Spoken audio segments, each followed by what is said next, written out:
We are here. We are back. Thank you guys for showing up time and time and time again, man. I love doing this. I love bringing you guys good information on this growing, cultivating yourself, cultivating plants.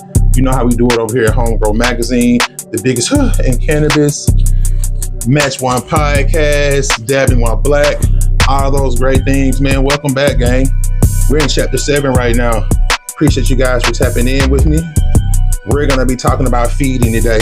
Go ahead and like, comment, subscribe, all that good stuff. Make sure you check out homegrowmagazine.net. Hat, shirt, whole fit, man. Whole fit, rocking the drip. New stuff dropping winter 2025, spring 2025. I'm sorry, winter 2024, spring 2025. Let me be corrected. So yeah, we're talking feeding today. NPK. We're talking all those type of things. So let's dive in. So got the book playing right here back on the screen. If you got the book, thank you. If you don't got the book, thank you for watching. So one thing to talk about, I think the most defining thing when we're really talking about differentiating cannabis and why people grow and, you know, feeling like you have a product that's superior to any other thing you can get, a lot of that has to do with the diet of the plants, right? The diet of the plants, it's just, to me, it's just like people.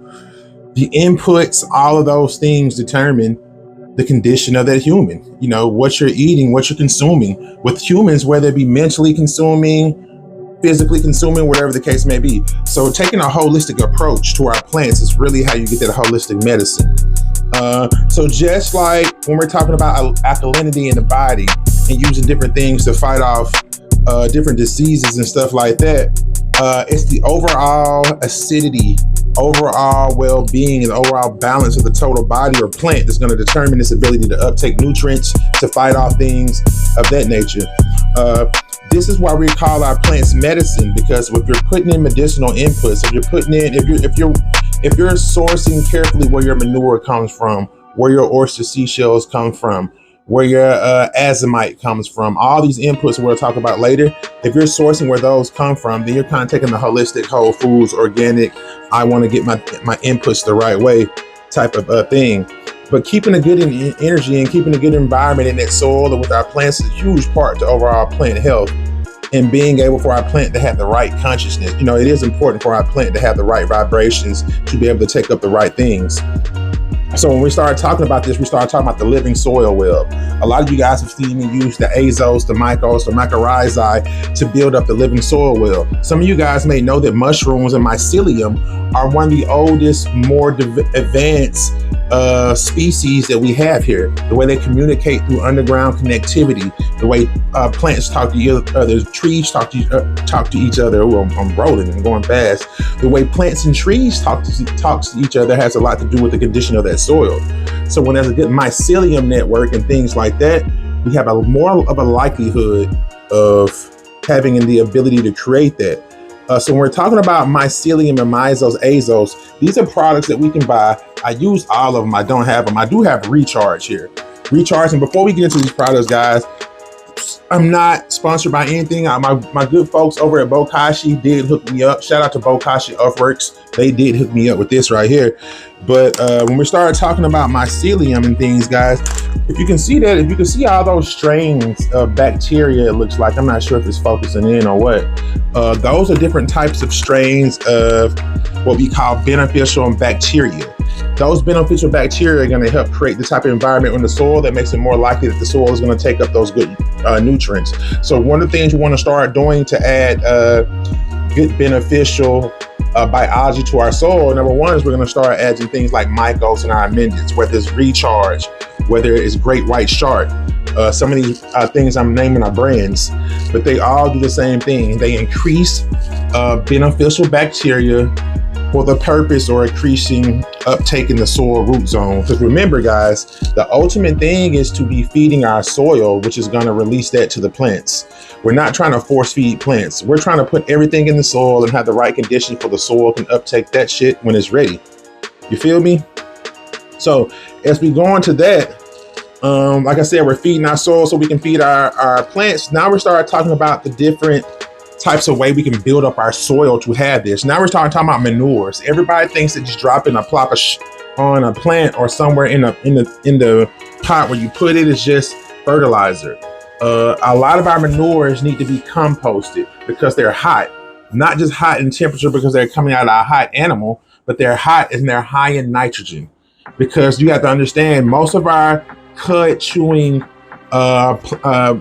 things like horses. When I mean cud, those big animals that we see, our horses, our cows, they're all vegetative. They eat vegetative things. They eat grass, and hay. That grass and hay, as it comes out in their manure, fresh out of them, is still very much there. You can see it. We need that to compost and break down to make it more bioavailable. One of the main differences that we talk about with our liquid fertilizers here, like we got this great bokashi, and then we'll talk about the ends and all those here in a second. And our powdered stuff is, our liquid stuff is much more available, much more readily available. It's in liquid form. It's much more water soluble. A lot of our granular, dry types of nutrient mixes like this here from Gaia Green, it's going to need time to break down. And it's going to need time to become bioavailable. Here's another one I got off Amazon. I was in a tight spot. I needed something, little liquid fertilizer, just when we need to correct things on the spot. Now, that is one of the better things about hydro water-based growing mediums versus soil-based mediums. Those water-based mediums that are using water-soluble nutrients, they become much more readily available because they're in their water form.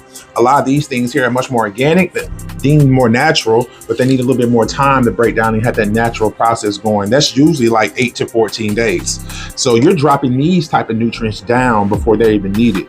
This is not the type of thing you want to be dealing with when you go in there and see, man, that plant is struggling. It's yelling leaves. It looks like it's missing something. In those scenarios, we want to go more with our liquid nutrients. So when we talk about compost teas, this is the powder form of a compost tea. Compost tea would be taken like that manure we just talked about. Once it's composted and it's ready and it's not as hot, putting it in a mesh bag in a bucket with a bubbler, some honey or something sugary for all that yeast and those microbes to eat on, and we do a compost tea. That's going to add a lot of beneficial microbial activity to our soil, and that's going to aid in the ability to uptake nutrients. This right here is like the powdered form of a compost tea. So you add a little bit of this powder to your water. It has all those properties that a compost tea would have, and then you can drop it in your soil, your DWC, your hydro, or however you want to rock that. I will say now, adding organic things to those fertigation systems and those type of systems where you're doing automatic irrigation, be mindful of that organic matter in those lines too, because you will eventually at some point have to clean those out. So we rolling, baby. We're talking about manure. Another great thing we're talking about manure is worm castings. Worm castings is probably the premier manure, the premier byproduct of any animal out there.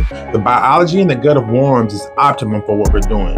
Worm castings is by far the best amendment as far as natural compostable manure from animals. It's literally the castings. It's literally the poop from worms. You can get a lot of worm farms and things like that. They got some that you keep in your house. And I will say before everybody goes, oh my God, worms in my house. Composting done properly does not stink. Composting done properly kind of has like a umami organic mushroom type vibe going on to it. So we want to keep that in mind too, that we can use these type of things in our house. Manure, your composted manures and stuff, I have used those soils indoors, but you're definitely going to get those type of smells. It's not going to be smelling like straight manure because it is composted, but there are going to be things associated with it.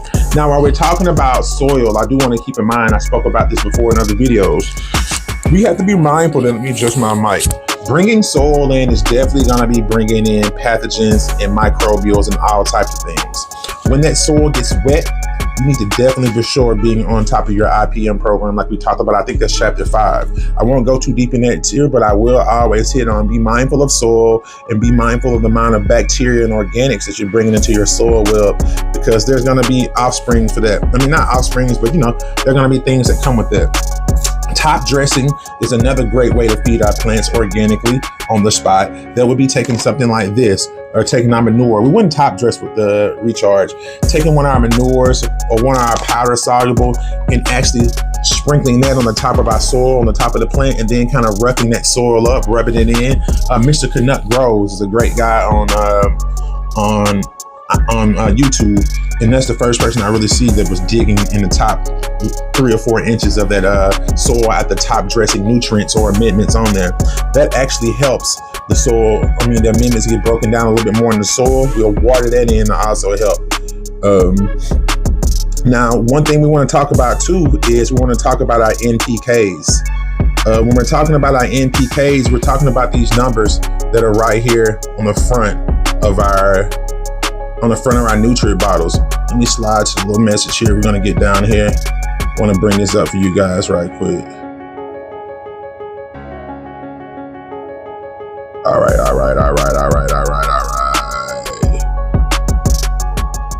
All right, let's talk about this NPK situation. Well, let me go back up here. Where is it at?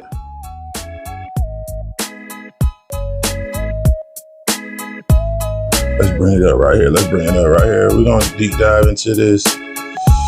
Let's see. We're going to deep dive into it right here.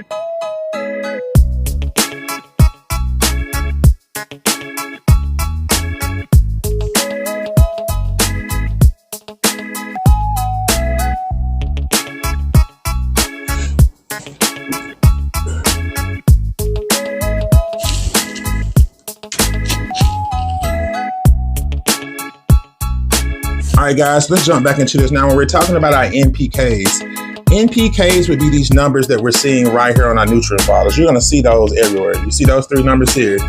You see those 3 numbers there. Our recharge actually it doesn't have any NPK because it's more like an amendment. This joint right here is a 10-10-10. That stands for nitrogen, phosphorus, and potassium. NPK, nitrogen, phosphorus, potassium. Nitrogen is going to be the leading nutrient that we need in our vegetative state. That's going to be the main thing that's helping our plants get good, vigorous growth, deep, dark, lush green leaves, and good, healthy plant structure. You can see here, this is an N-humate from Bokashi Earthworks. Humates are a particular type of fertilizer that use carbon attachments to kind of attach the properties of the soil to be more readily available for a longer period of time. Hope I got that right, B. Russ. I'm trying to sound like a scientist. But here's our N-humate.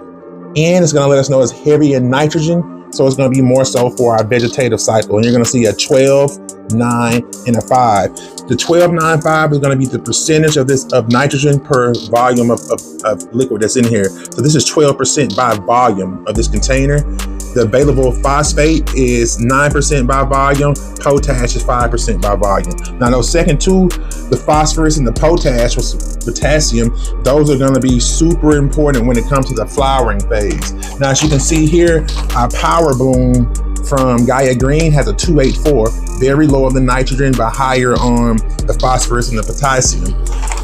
The all-purpose blend is a 444, equal amounts all across the board, because that's something that we're using more so for maintenance and not necessarily for pushing heavy nutrients in flower.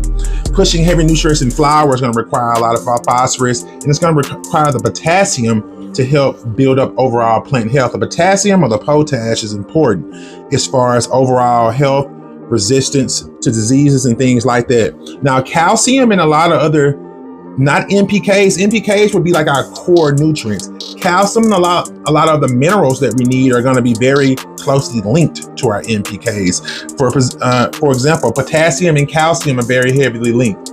CalMag is a nutrient or supplement that you hear about all the time that is an actual addition or a booster or addition of calcium and magnesium. A lot of times when there's a lack of potassium, calcium and magnesium also are struggling, and all those things are linked in. We're going to do a video talking deeper about our NPKs as we're moving forward. But I definitely want to get you guys more familiar with seeing those. So be mindful. This 12, I've seen these high. I've seen 20s. When you start to get into some of those things that we're not worried about burning. And burning would be introducing a very heavily hot as in the amount of nitrogen, a very hot latent type of nutrient to our soil. You can get burned. So a lot of times when we're starting off with our younger plants, if this 444 or this 284 says a tablespoon per gallon, I might go like a half tablespoon or a quarter tablespoon just to see how it acclimates to that. Now remember, with these powder ones, you're going to need about a week or possibly 2 to see that breakdown and see that availability. The liquid ones are going to happen a lot more quicker. I often bounce between a lot of different products. I like to try a lot of different products, but it does become a time where you'll need to just kind of keep a consistent regimen of what you use. That way, when things start going wrong, you can readily see what's available, like what's going wrong. Like if we're switching products every week or every other week, it's going to be very hard for us to know when something is going wrong, because there are too many different variables.